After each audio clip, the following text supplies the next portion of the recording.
Hello and welcome to the IU NewsNet Daily. I'm Karli VanCleave. And I'm Katrina Nickell. It has been confirmed that there is a death investigation by IUPD after a reported death in Reed Residence Hall. IUPD Captain Craig Monroe has confirmed that the death of a 19-year-old female old student occurred. A report was made early Monday morning. There is no reason to suspect foul play, according to Monroe. There is also no threat to campus. We will continue to follow this story as it develops. And continuing our coverage on the shooting over homecoming weekend. On Friday, tenants of the Brick House and several other students turned in a petition with over 3,000 signatures to the dean's office. The petition calls for IU Notify alerts expanding off campus and what they call justice for the tenants of the house where the shooting happened.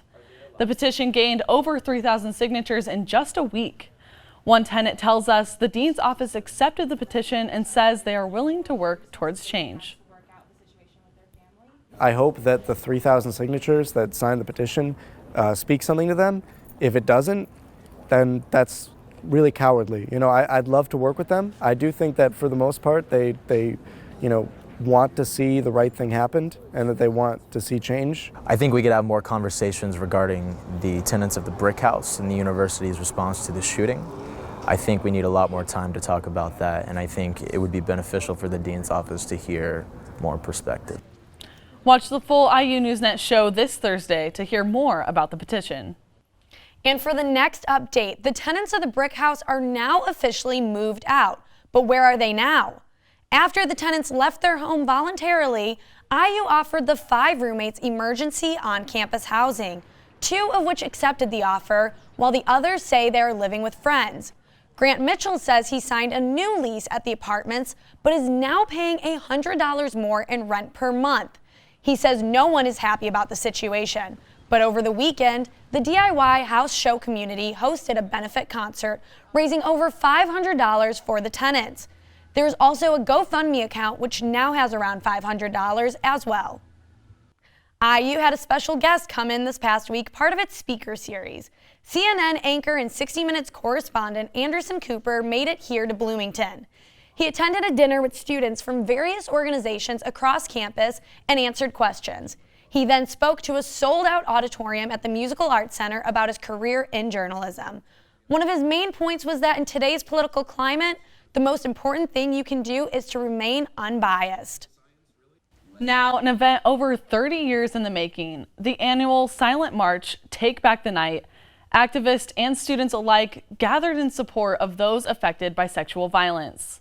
Thursday night, students marched to the Monroe County Courthouse as they take back the night to speak out against sexual assault. They marched silently, they say, to represent those who are still silenced by their trauma. Afterwards, they lit candles and shared their own personal stories. Coming to an event like this shows you that there are people who will support you, there are people who understand, there are people who will listen to you, listen to your story. And it was nice to know that there are so many strong people on campus who care, who are fighting.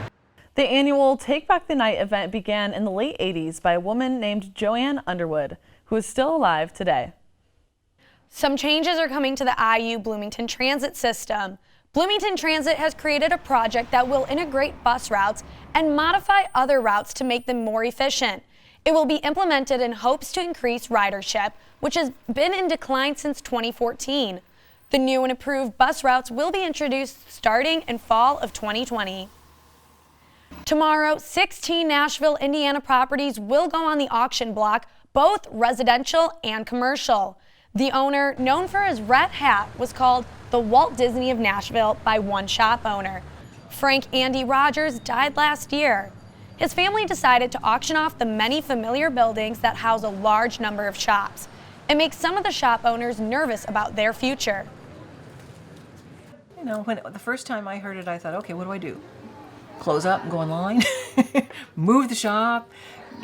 Just give up and find something else to do? I just didn't know. But, at this point, I just say it's going to work out. It is not clear what the auction will mean to the future of those shops. Again, it takes place tomorrow at 1 o'clock at the Brown County Historical Society.